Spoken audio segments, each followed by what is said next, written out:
Good afternoon, everybody.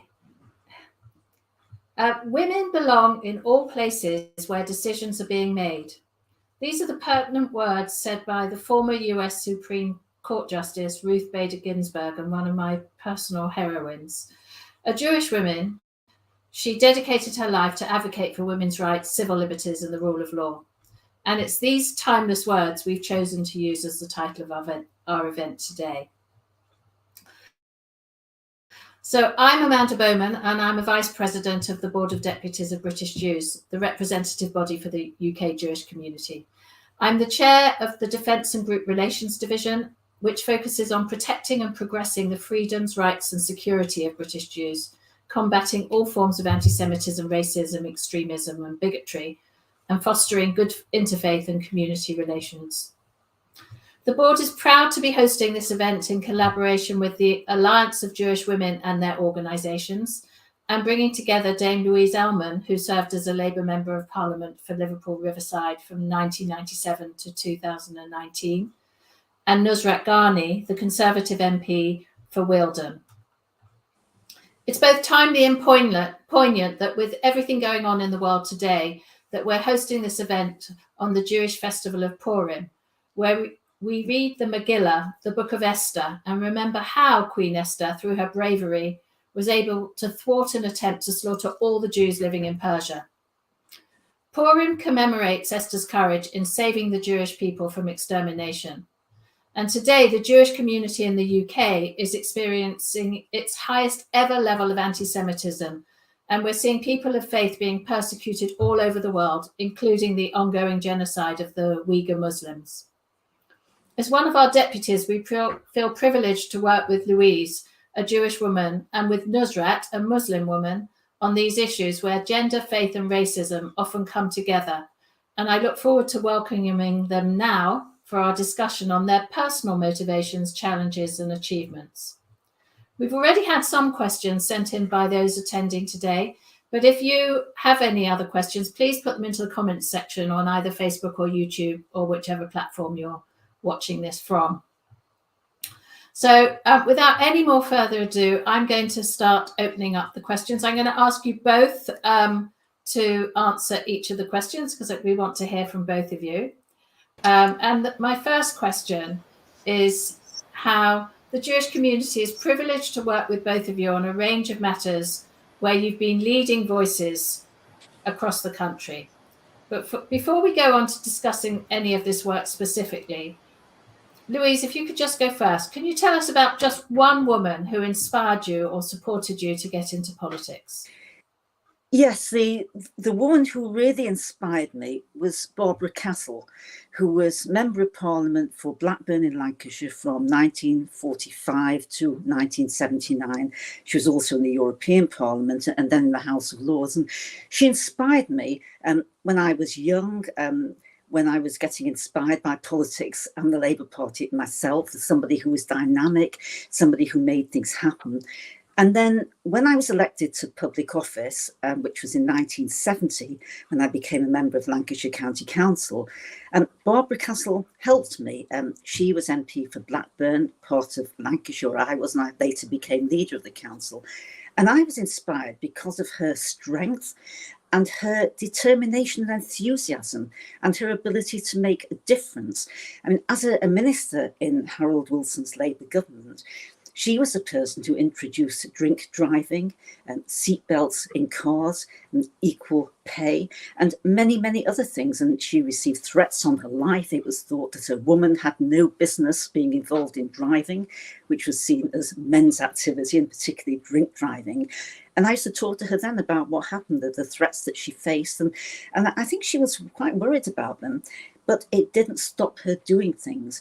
And it was always thought she could have been Labour's first woman prime minister, but she crossed the trade unions. She tried to bring forward some reforms which couldn't find support. She then faced antagonism from Jim Callaghan, who became the prime minister when Harold Wilson stepped down. He took her out of his cabinet, but she never stopped fighting. And so she was someone who fought, someone who was strong, and she was someone also who was very eye-catching. And she once said to me, always make sure that your hair's all right. And I've tried to follow that since. I've also followed her dynamism, or tried to. I can't be Barbara Castle, and she was a brilliant platform speaker. But she made a change. She made things happen.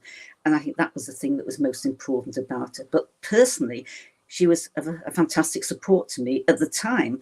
I was more interested in being the leader of Lancashire County Council than I was in being an MP. So although she said I should try for seats and could she help me to get seats, I said, no, I like what I'm doing in Lancashire. But I did eventually go to Parliament representing Liverpool Riverside. I was inspired by her, and I'm still inspired by her. Thanks, Louise. Over to you, Nusrat, someone that's inspired you. Gosh, I was trying to rack my brain, but there isn't one particular person. That's because we didn't talk about politics at home, and I had no desire to be a politician until quite late in life. I'm an accidental member of Parliament.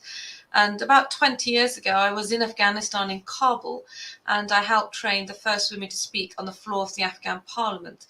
And they said to me, when you go back home, why don't you give politics a go? And I'm like, I don't know, It never occurred to me, but they had not had any access to education or even have a voice under the Taliban for 17 years then.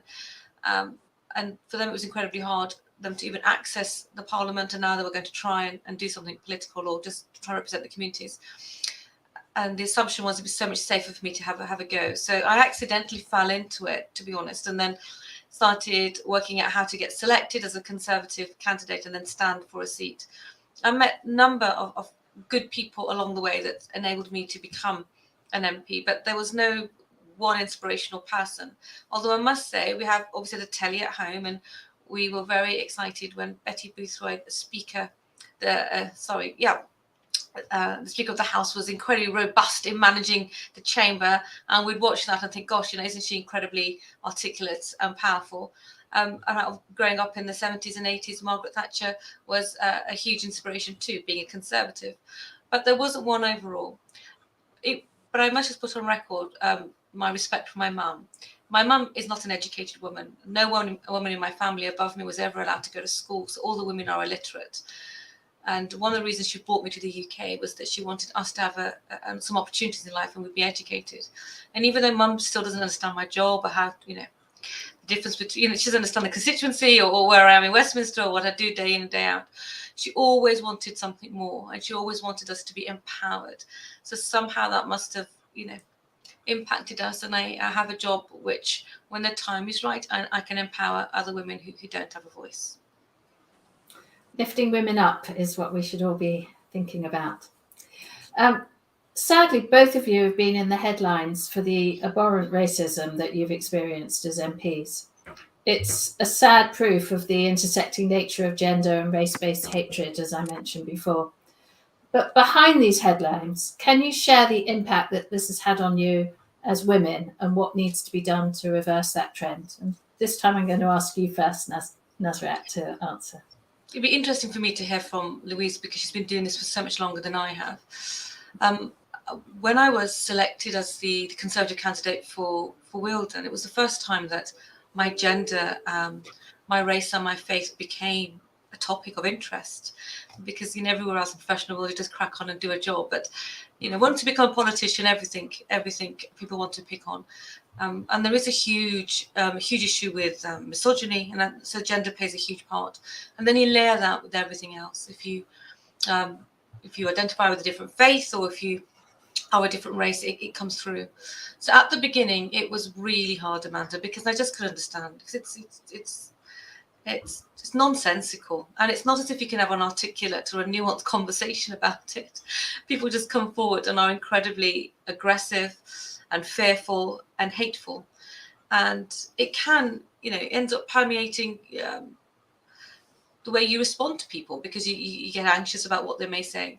So I think in the early days, when I was an MP in 2015, I was my party's first female Muslim MP, and I hadn't realised that for some people that was an abomination, that they just had to spew out their nonsense all the time. And I think I was incredibly anxious about drawing more attention to it and to me. So I did my best to keep my head down and ignore a lot of the comments, a lot of the abuse. But then you realise there's nothing I can do to stop these people. And actually, the more successful you become, the angrier they get, because they just want you to disappear and not have any power whatsoever. And the greatest impact it's had on my life is I have to think twice about my safety, my daughter's safety, and my family's safety. And which means I have to limit what we can do as a family, what we can do individually. And it's difficult when you have a teenage daughter who has friends and they want to go out and do things, but we have to think about security all the time. And we've had some really uncomfortable situations where we've had to think about managing our safety and our security. And it ends up, Amanda, mostly just taking up a lot of time. It takes up a lot of emotional time and a lot of real time. And I just want to be cracking on and doing the job as an MP, not spending my time dealing with security. I had a meeting in my office yesterday with security. You know, you end up giving hours of your time a week managing your safety. And I'd rather not be doing that. And I think if you weren't facing abuse because of your race, your gender, or your faith, you'd have so much more time to do other stuff. What do you think we could do to reverse that? I really don't know, Amanda. I've come across some really sensible people who've come out with the most absurd racist views, so I don't know what more we can do. I think the greater representation we have, then I always argue, then we won't be so targeted. The abuse can be split out amongst colleagues, and we don't have to face so much. And this is how absurd it is. When I get regular abuse just for being a Tory MP, I think that's a good day. It's when it's layered with everything else you've got to deal with. We just need to have more people with different backgrounds. And the other thing is that we expose it. We expose the people and we expose the abuse, because a lot of people don't want to be identified for having these views. They think they can just do things behind the scenes or threaten you or do all sorts of stuff. And often when we have people that are being abusive online, or when they try to be abusive come close to me, that they are always incredibly surprised and fearful that they will be exposed. So it's remarkable that they even email you from the work address to threaten you or try and approach you. So I think that is it. I think a lot of people think they can get away with it because it's sort of a niche part of their life that they need not expose. So we just need to make sure we expose them. But I just hope we have more women on the green benches, more women, different faith, a different heritage, because the more they see it, the less I assume that Louise and I will be targeted, because there are so few of us at the moment. Thank you. Louise, you weren't on your own in the Labour Party as a woman, Jewess, but I wonder if you can talk a little bit about your perspective and what the impact was on you and your colleagues, and what you think could be done to reverse that trend. Yeah, I mean, for most of the time that I've been an elected member in local government in Parliament, being Jewish hasn't been a problem. In fact, when I was in Lancashire as leader of the council, because I was Jewish, I understood the then unmet needs of the Muslim community in Lancashire, and introduced halal meat into Lancashire schools in the 1980s, worked with them to set up the Lancashire Council of Mosques and provided significant funding. So I saw being Jewish as a very positive thing then, and always feeling a little bit of an outsider, which I think I do, often helps you to understand people and understand what's going on. But things changed for me pretty radically. And really, it goes down to the time when Jeremy Corbyn was elected leader of the Labour Party. And then what happened was pretty dramatic. And some things changed nationally, and they also changed locally and very, very personally. And the worldview of Jeremy Corbyn and the people around him led them to think of mainstream Jewish people like me as somehow alien and something not quite part of the community, and for some people even calling us racist. And the views that came nationally were very, very focused in a very, very personal way to me in my local Labour Party constituency in Liverpool Riverside. And the membership increased pretty dramatically from 500 to 2,700 very, very quickly. And lots of people started coming to the local meetings, not 2,700 of them, but a lot more people than had come before. And I was targeted in a very, very personal way. And it was mainly people who disagreed with my views on the Middle East, and they were completely obsessed with that issue in a very, very hardline way. And the local meetings changed very, very quickly into what was called, by an investigation that took place, and a kind of torture chamber was the word that somebody used, and I was a subject of that. Very, very unpleasant. And I have to say the mob had descended, crowds of people, very, very unpleasant. I used to ask the police to wait outside. They wouldn't come in. I was really very fearful. But after that was exposed, something very different happened. The people who'd been doing that realised they couldn't get away with that any longer. And then they started a policy of othering me. And I suddenly noticed that people just didn't look at me straight. This was in Labour Party events and Labour Party meetings. And they would look down, they would look up, and my name wasn't used. And I was suddenly the MP or Mrs. Ellman, which I can tell you isn't the way you talk to your MP in a Labour Party meeting. And I then found this was a campaign being run by one individual who has been named to me, and who was running a campaign, he said, to dehumanise me, and said that people must avoid me wherever possible and must never, ever use my name. Well, once I knew that was what it was, in a way it was normalised, but not really. And I think it had a pretty dramatic effect on me, and indeed still does. And even after the general election of 2017, when I went to the count after the election, and people completely ignored me after the count, the counting of the votes, in a way that's completely alien to what would have happened before. You'd normally be pleased to see your newly elected MP, and I'd actually got over 80% of the vote, highest I'd ever had. But I was completely shunned and completely ignored. And all of that together, the suddenness of it, the people who kept proclaiming, I'm anti-racist, so I can't be anti-Jewish, and that's said again and again and again, and their behaviour, the interrogations, but also the othering, the ignoring of me, was very, very profound and very, very personal too. And I was affected by it, and I think I still am affected by it. Yeah, I'm not surprised. That's not something you can brush off in a hurry. Mm-hmm. Both of you have been involved in significant and high-profile issues over the past years as partners with the Board of Deputies.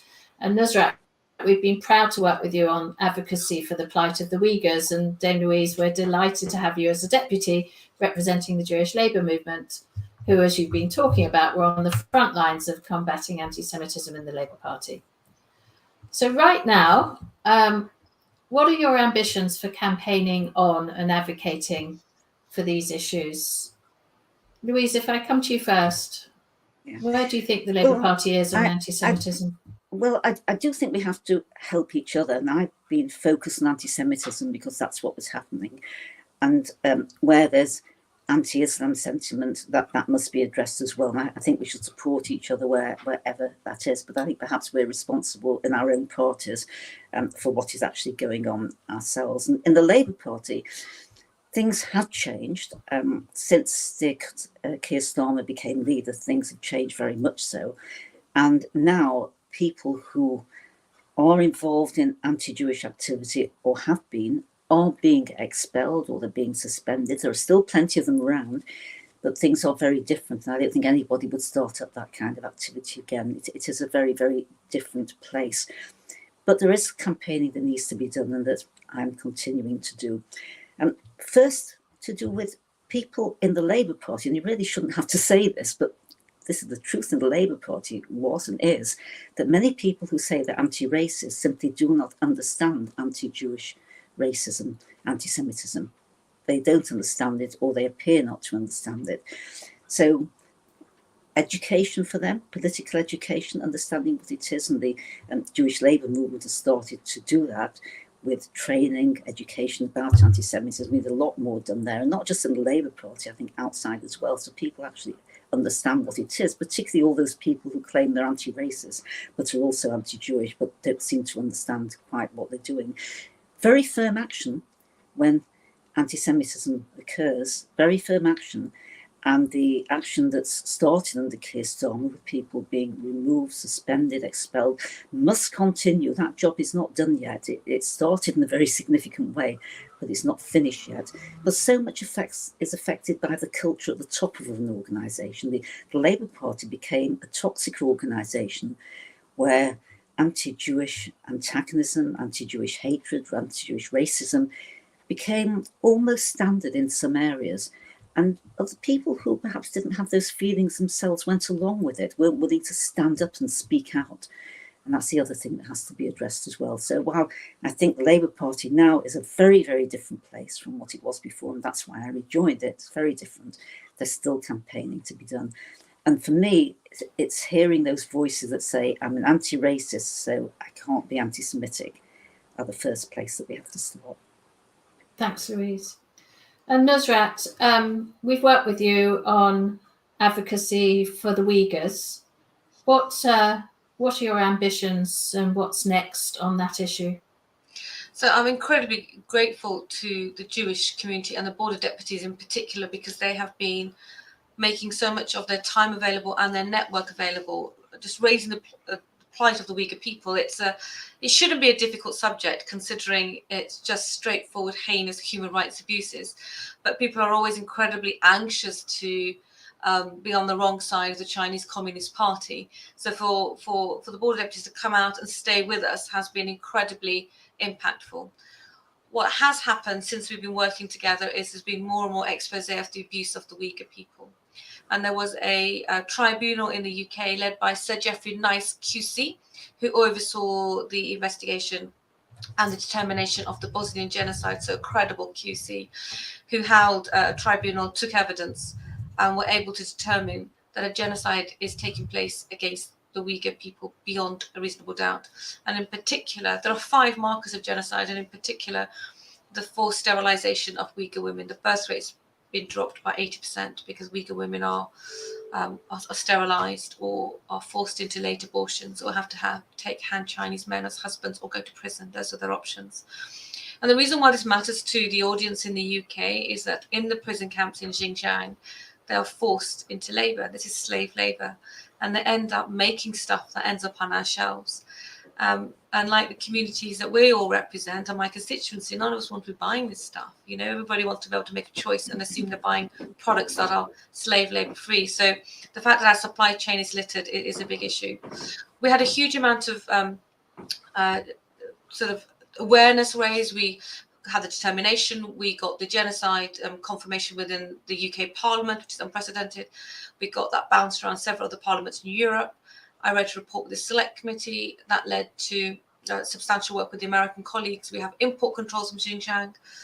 We get slave labor act as well. So a huge amount of work has been done, but we haven't been able to impact on closing down or preventing the Uyghurs being forced into the prison camps, or for Xinjiang being opened up. So a lot more work to be done at the moment. What's interesting is that the businesses, once they can't get away from being tarnished by using prison camps in Xinjiang, they want to move out. So it's getting them to move out of Xinjiang and go elsewhere.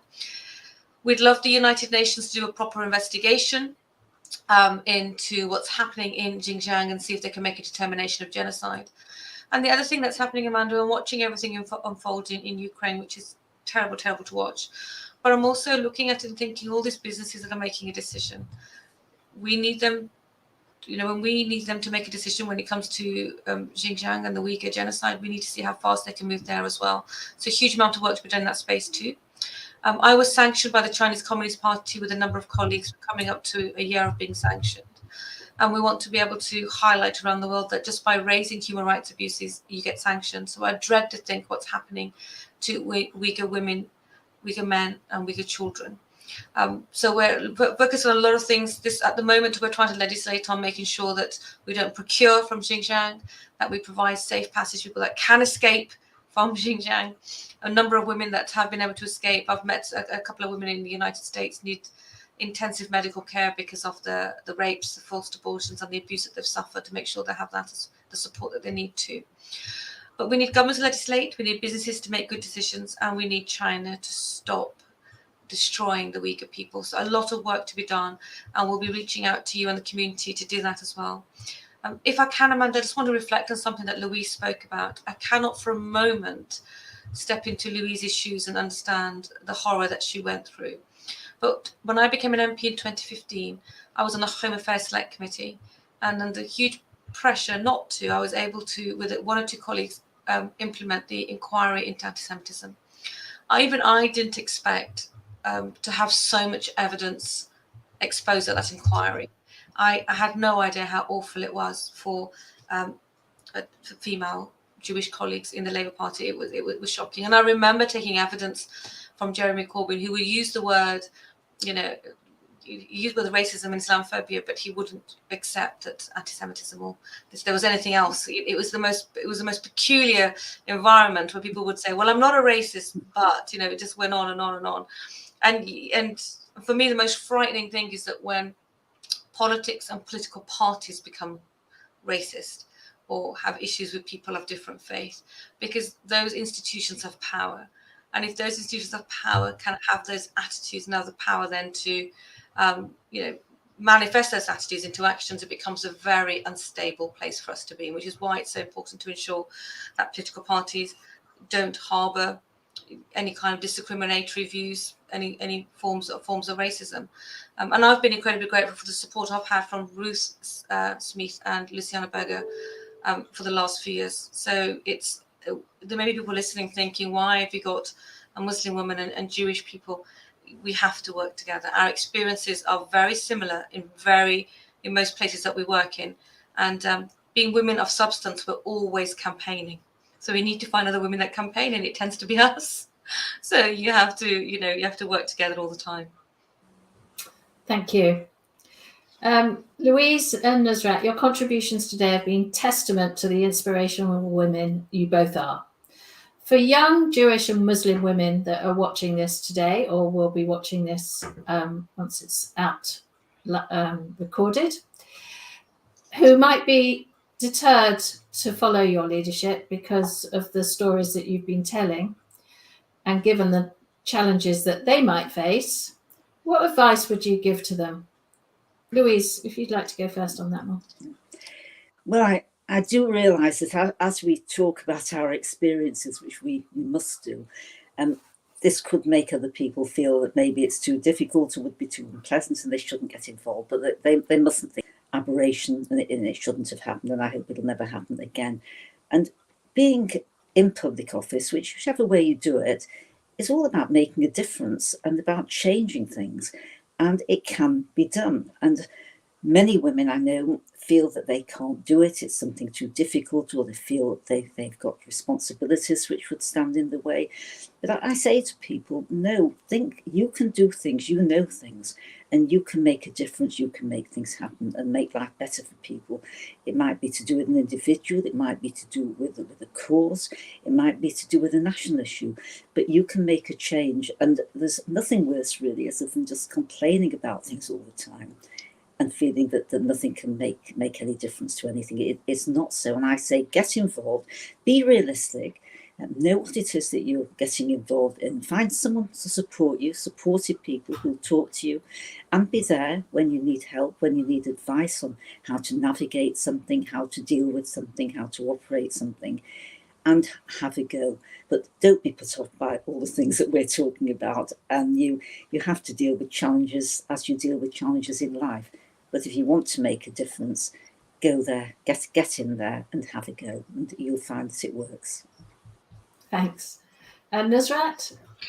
Look, politics is brutal. It's going to be tough on many, many levels. And, there's only 650 MPs. So if you make it into Westminster, you can do, you can be pretty mainstream and not, ruffle any feathers and get through and be absolutely fine. But the point is this: once you are elected, you do have power. You have power on the backbenches. Actually, you'd be surprised how much more power you can have than some people on the front benches. So you can make a difference. You can change legislation. You can propose new legislation. And if I go back to my initial answer to your first question, why am I in politics? My career led me to meet some women 20 years ago. Those women then found me 20 years later with the fall of Kabul, because nobody would take their call and they weren't on any priority list to get out of Kabul and Afghanistan. And they found me. I couldn't put the phone down. My job was to rescue them because they had a moment, they remembered a moment when our lives crossed 20 years ago. And I have spent since August doing everything I can to get them out alive. There's still 2 women I'm trying to get out of Kabul at the moment. And I'm never going to let them go.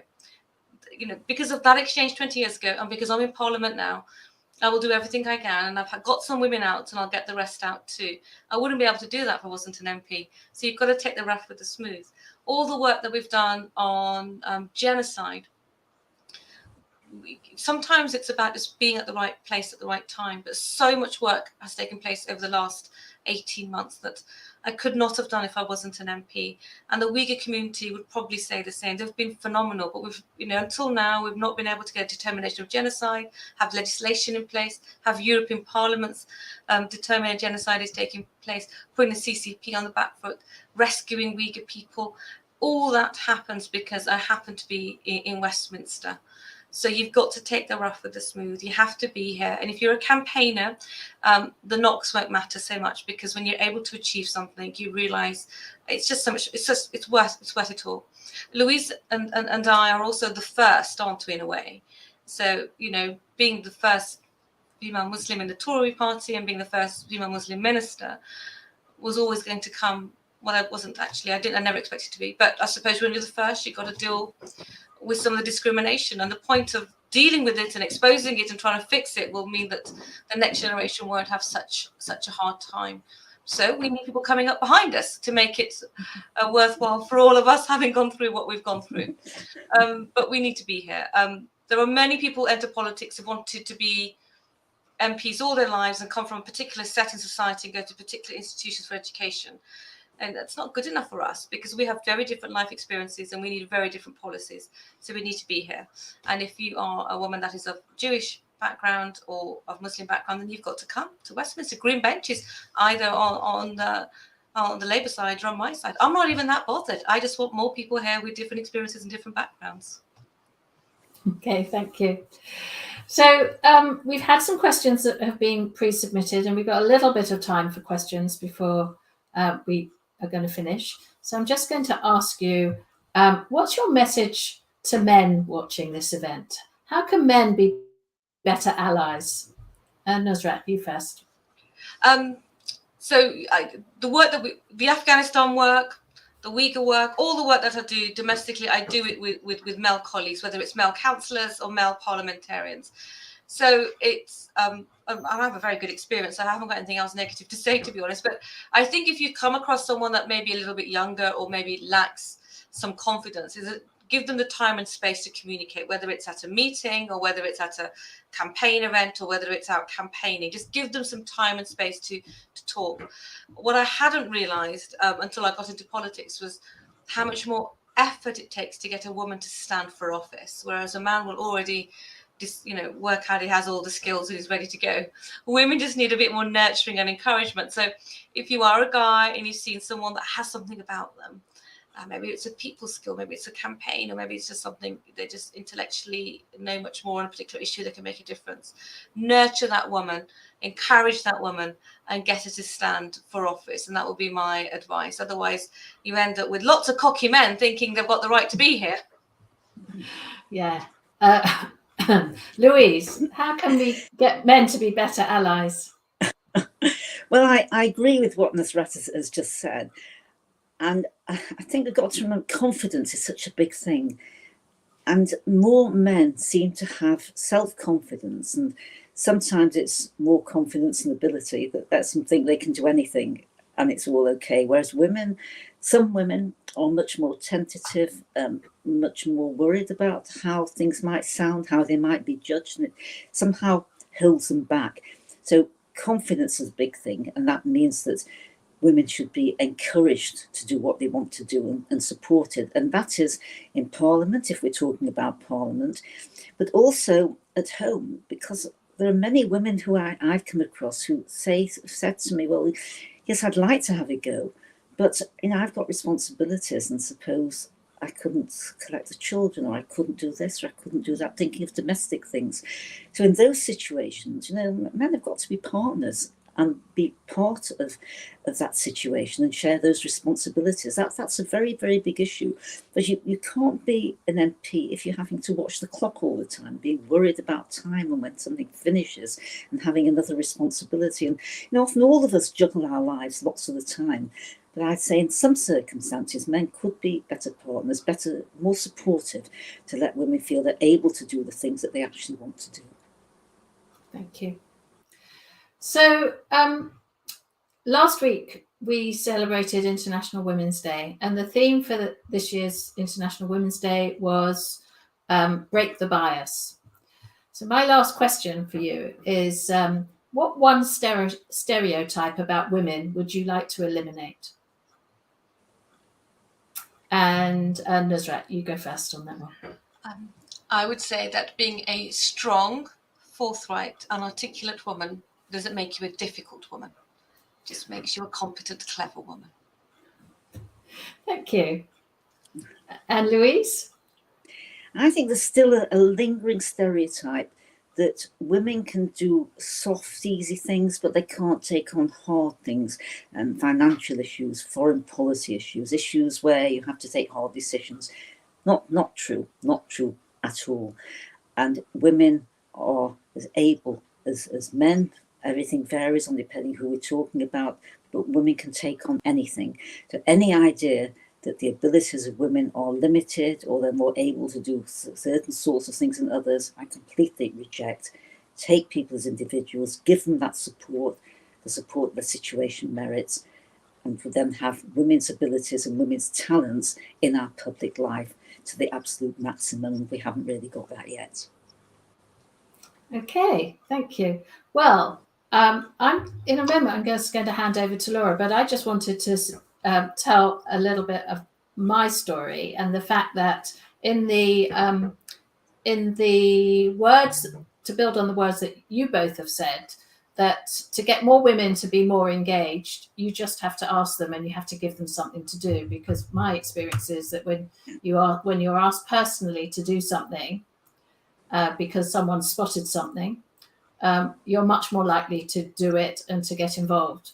And so as I hand over to Laura, I thank Laura for introducing me to the work of the Board of Deputies. Well, my first meeting at the Board of Deputies, Laura spotted me and came over and asked me to do something. And 6 years later, I stood with her encouragement to be Vice President, and here I am. So at this point, I'm going to hand over to Laura, who's the co-chair of the Alliance of Jewish Women and their organisations. Over to you. You're on mute. Thank you. Thank you for putting me off mute.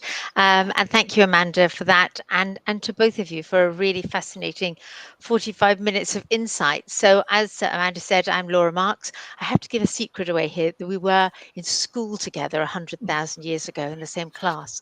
But, you know, these things happen, and that's how you bring your friends along with you. So so these relationships matter.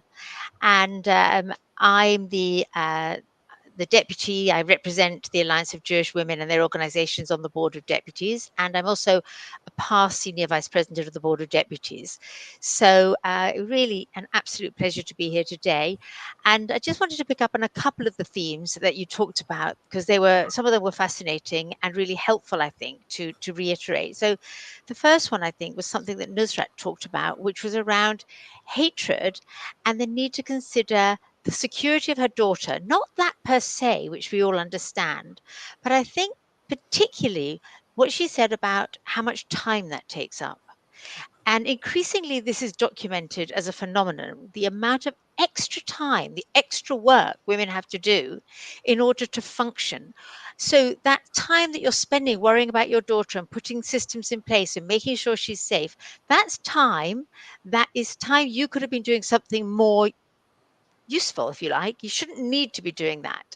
And I think this is a really important theme that's starting to emerge as we think more and more about hatred aimed at women in particular.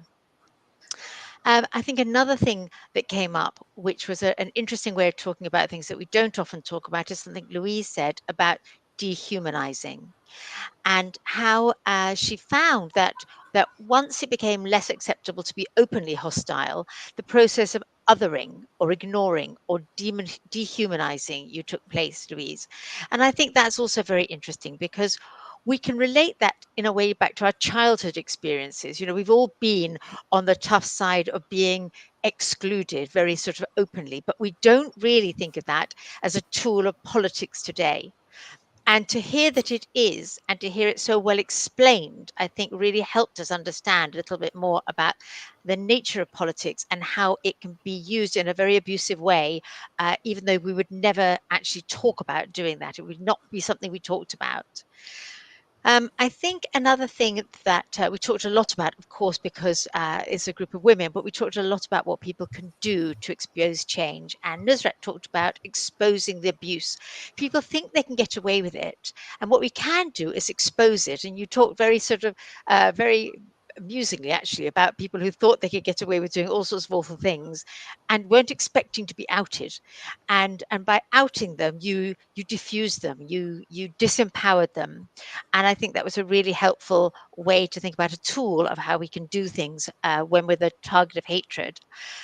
We talk more practically about things we can do campaigning together. And Nusrat, you've been absolutely inspirational on the issue of the Uyghur Muslims.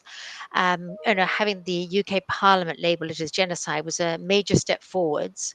And now campaigning to sanction the Chinese around it is very powerful too. I mean, quite how sanctions are going to work now in the new world of Russian sanctions, I think, has yet to be seen, because it's going to be extremely complicated.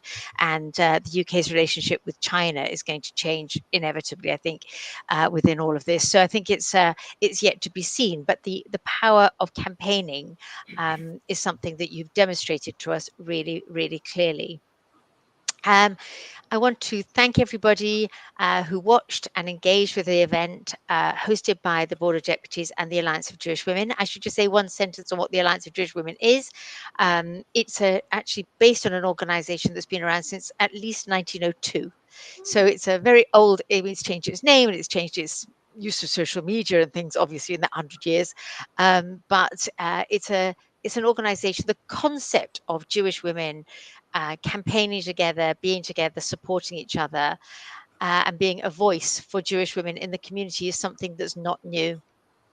And therefore, it's very, very, it's a great honor to be able to represent them now and to keep that voice going, both as a voice for women within the Jewish community, because in the same way as with the Muslim community, often we need a voice as women, and also outside on issues where we can campaign and get involved in a positive way in the world's issues. So that's what it does. If you want to know about it more or get involved or join, you can do that at ajwo.co.uk. If you want to know more about the Board of Deputies, you can do that at bod.org.uk and sign up there to receive the weekly newsletters.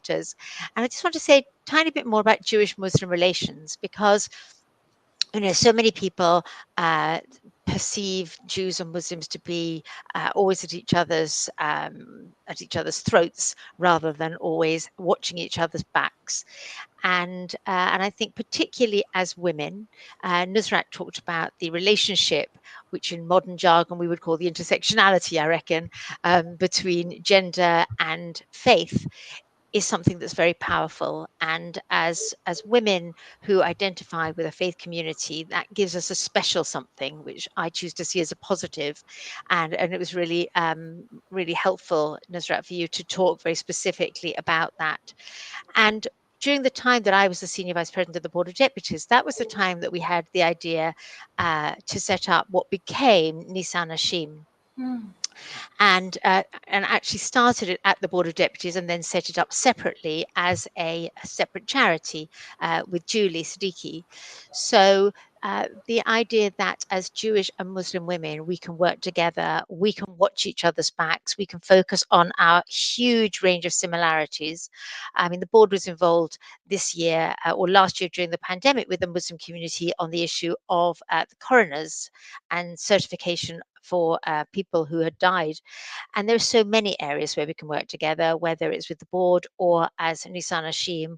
But as women in particular, there's so much we can do for each other.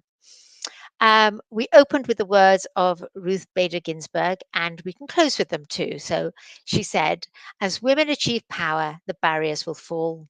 As society sees what women can do, as women see what women can do, there will be more women out there doing things, and we'll all be better off for it. So Nusrat and Louise, you are both testament to this. You are both out there doing things. We are all so much better off for it. Thank you so much for all the work you do, for taking the time to speak up today and to join us. Louise, thank you in particular for stepping in at short notice. It's so lovely to see you. You've been such an amazing role model in the community for women following you at all different stages and of their lives, and for talking about your motivations, challenges, and achievements. Hug Purim, happy Purim for all the Jewish people watching. Thank you again to Louise, Nusrat, Amanda, Lauren, and the tech team.